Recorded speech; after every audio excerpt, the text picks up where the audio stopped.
ఆరాధనకు సహాయకరంగా పరిశుద్ధ గ్రంథమైన బైబిల్లో నుంచి మత్తయి సువార్త 4వ అధ్యాయము 10వ వచనం చదువు. యేసు వానితో సాతానా పొమ్ము, ప్రభువైన నీ దేవునికి మొక్కి ఆయన మాత్రము సేవింపవలెను అని వ్రాయబడి ఉన్నదనెను. ఇక్కడ మనం గమనించినట్లయితే ఆయన ఎవరు, ఆయన ఏమై ఉన్నాడు, ఆయన ఎందుకు ఈ లోకానికి వచ్చాడు అని మనం ఆయన్ను స్తుతించవలసిన వారముగా ఉంటున్నాం. ప్రతి ఆదివారము ప్రభు సన్నిధిలో చేరి, ప్రభువు దినమున ప్రభు సన్నిధిలో చేరి ఆయన బల్ల చుట్టూ ఒలిముక్కలలో చేర్చబడి ఆత్మతో సత్యముతో ఆరాధించే భాగ్యాన్ని దేవాతి దేవుడు మనకు అనుగ్రహించాడు. అందును బట్టి ఆయన్ను స్తుతించవలసిన వారముగా మనం ఉంటున్నాం. ప్రభువైన దేవునికి మొక్కి ఆయనను మాత్రమే సేవింపవలను అని చెప్పి చూస్తారు. ఆయనను మాత్రమే సేవించాలి. ఆయన ఎవరు, ఎవరికి అర్పించాలి? ఈయన ఎవరు అంటే యెషయా గ్రంథము 9వ అధ్యాయము 6వ వచనం చదువుకుందాం. ఏలయనగా మనకు శిశువు పుట్టెను, మనకు కుమారుడు అనుగ్రహింపబడెను, ఆయన భుజము మీద రాజ్యభారముండును, ఆశ్చర్యకరుడు, ఆలోచనకర్త, బలవంతుడైన దేవుడు, నిత్యుడకు తండ్రి, సమాధానకర్తయగు అధిపతి అని అతనికి పేరు పెట్టబడును అని చెప్పి చూస్తాం.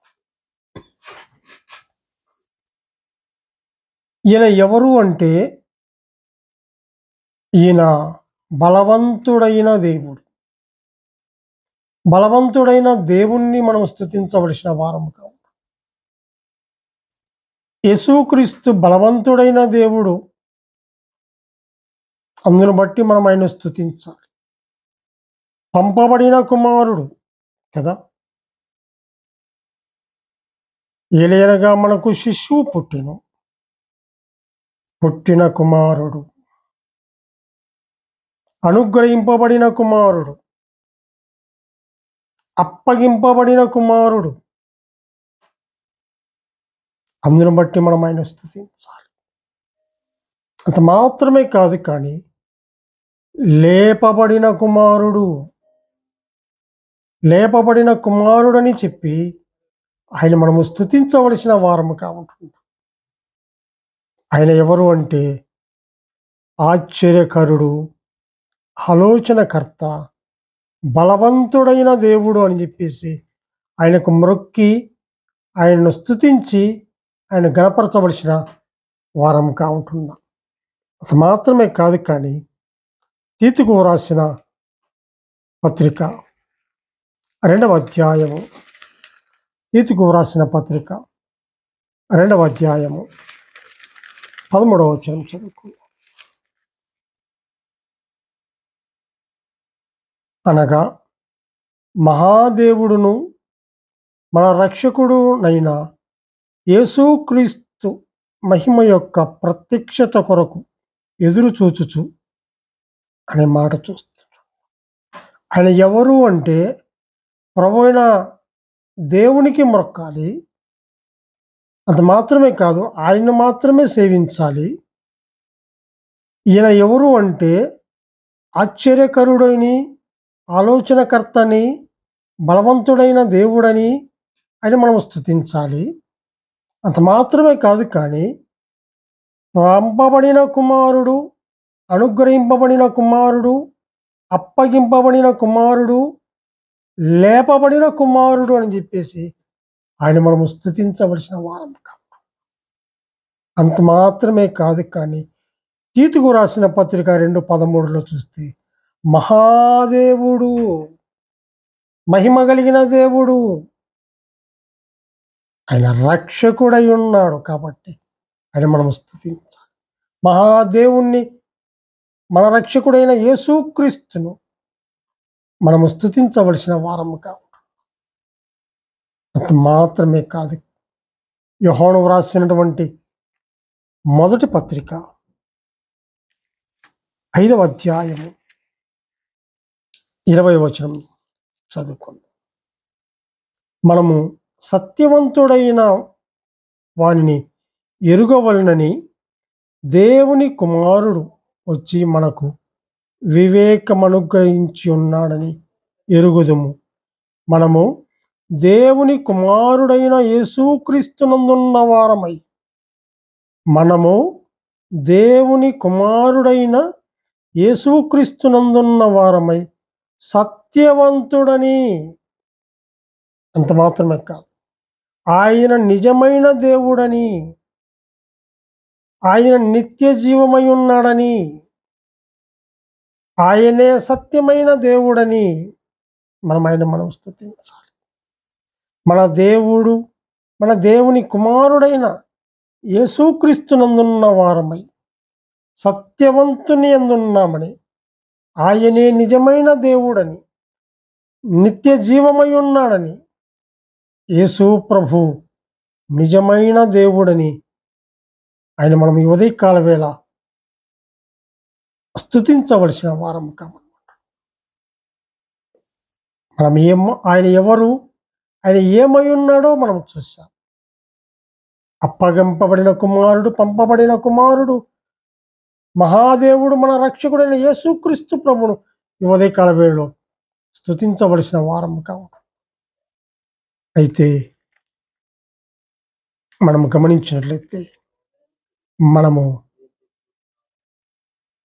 అపరాధములతో, పాపములతో చచ్చిపోయినటువంటి జీవితంలో ఉన్నటువంటి మనల్ని, బలహీనులమైనటువంటి మనల్ని ఆయన మనల్ని ప్రేమించి, ఎంతగా ప్రేమించాడు అంటే ఆయన రక్తమును మన కొరకు కారునంతగా ప్రేమించాడు. ఆ రక్తము ఎటువంటి రక్తము అంటే అమూల్యమైన రక్తము, పరిశుద్ధమైన రక్తము, నిర్దోషమైన రక్తము. ఆ రక్తము పరిశుద్ధమైన రక్తము. ఆ రక్తములో మన ప్రతి పాపమును కడిగాడు. ఒకప్పుడు మనము దూరస్తులము, ఒకప్పుడు మనము అవిధేయులము, ఒకప్పుడు మనము ఆయన సన్నిధిలో కూడా రాతగిని వారము. అయితే మహాగణుడు, మహారక్షకుడు అయినటువంటి ఆయన్ను ఈ ఉదయకాల వేళలో స్తుతించడానికి మనం చేరి వచ్చాం. అపరాధములతో, పాపములతో చచ్చిపోయినటువంటి జీవితంలో ఉన్నటువంటి మనల్ని ఆయన రక్తములో కడిగి పవిత్రపరిచాడు. ఆయన సన్నిధిలో, ఆయన బల్ల చుట్టూ ఒలివ మొక్కల వల్ల చేర్చబడి ఆత్మతో సత్యముతో ఆరాధించే బిడ్డలుగా మనల్ని చేశాడు. అందును బట్టి ఆయన మనం స్తుతించాలి. పరము నుండి భూలోకానికి మానవునిగా మధ్యవర్తిగా వచ్చాడు. ఆకారమును కోల్పోయాడు. లేత మొక్క వలె ఉన్న ఆయన సొగసును, స్వరూపమును కోల్పోయాడు. తృణీకరించబడ్డాడు, హేళన చేయబడ్డాడు, అవమానపరచబడ్డాడు. మనమందరము గొర్రెల వలె దారి తొలగిపోయిన స్థితిలో ఉన్నప్పుడు చూచి ఆయన మనల్ని ప్రేమించాడు. ప్రాణము పెట్టునంతగా ప్రేమించాడు. యెరూషలేము వీధుల వెంట ఆయన భారమైనటువంటి శిలువ మ్రానును కల్వరిగిరి వరకు మోసుకొని ఆ శిలువలో కాళ్ళు చేతులలో చీళ్ళ కొట్టబడ్డాయి. వీపంత నాగడి చాళ్ళ వల్ల దున్నబడినట్లుగా కొట్టబడి, తలపై ముళ్ళ కిరీటం కొట్టబడి, ప్రక్కన బల్లెముతో పొడిచారు. రక్తము, నీరు దారులుగా కార్చబడి, ఆ పరిశుద్ధమైన రక్తములో, ఆ అమూల్యమైన రక్తములో మన ప్రతి పాపమును కడిగి పరిశుద్ధులుగా చేశాడు. అట్టి పరిశుద్ధుణ్ణి ఉదయకాల వేళలో ప్రభు దినములో రొట్టె విరిచే కోడికలు మనము చేరి వచ్చి ఉంటున్నాం. అట్టి పరిశుద్ధుని మనము స్తుతించవలసిన వారం. మన నిమిత్తమై ఆయన ప్రాణము పెట్టి సమాధి చేయబడి మరలా 3వ దినం మనం మృత్యుంజయుడు లేచాడు. అట్టి దేవుణ్ణి మనము స్తుతించవలసిన వారము. అట్టి దేవుణ్ణి మనం స్తుతించాలి. ఆత్మతో సత్యముతో ఆయన మనం స్తుతించవలసిన వారముగా మనం ఉంటాం. ఉదయకాల వేళలో ఆయన బల్లకు సమీపించి ఆత్మతో సత్యంతో ఆరాధన చేయాలి.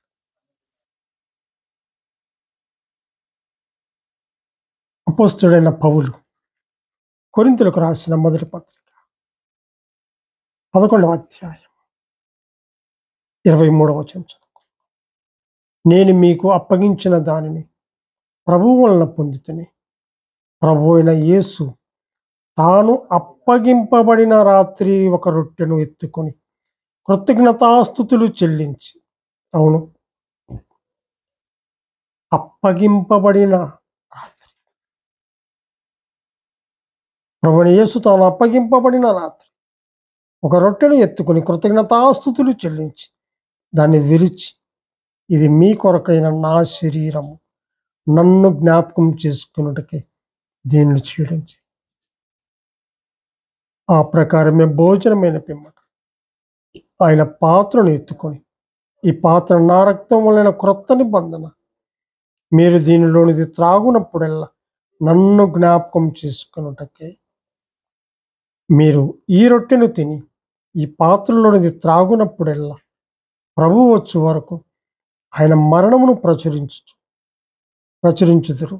కాబట్టి ఎవడు అయోగ్యముగా ప్రభు యొక్క రొట్టెను తినను లేక ఆయన పాత్రలోనిది త్రాగును, వాడు ప్రభు యొక్క శరీరమును గూర్చి రక్తమును గూర్చి అపరాధియగును. కాబట్టి ప్రతి మనుష్యుడు తన్ను తాను పరీక్షించుకొనవలెను. అలాగు చేసి ఆ రొట్టెను తిని ఆ పాత్రలోనిది త్రాగవలెను.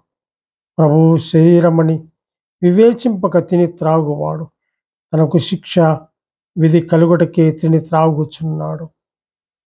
ఇందువలననే మీలో అనేకులు బలహీనులు, రోగులనై ఉన్నారు, చాలామంది నిద్రించుచున్నారు అని చెప్పి ఇక్కడ నన్ను జ్ఞాపకం చేసుకున్నట్టుగా దీన్ని చేయడని చెప్పిన మాటను బట్టి ఉదయకాల వేళలో మహాగణుడు, మహోన్నతుడు, మన రక్షకుడైనటువంటి యేసుక్రీస్తు సన్నిధిలో ఆయన బల్లకు సమీపించి మనము స్తుతించవలసిన వారముగా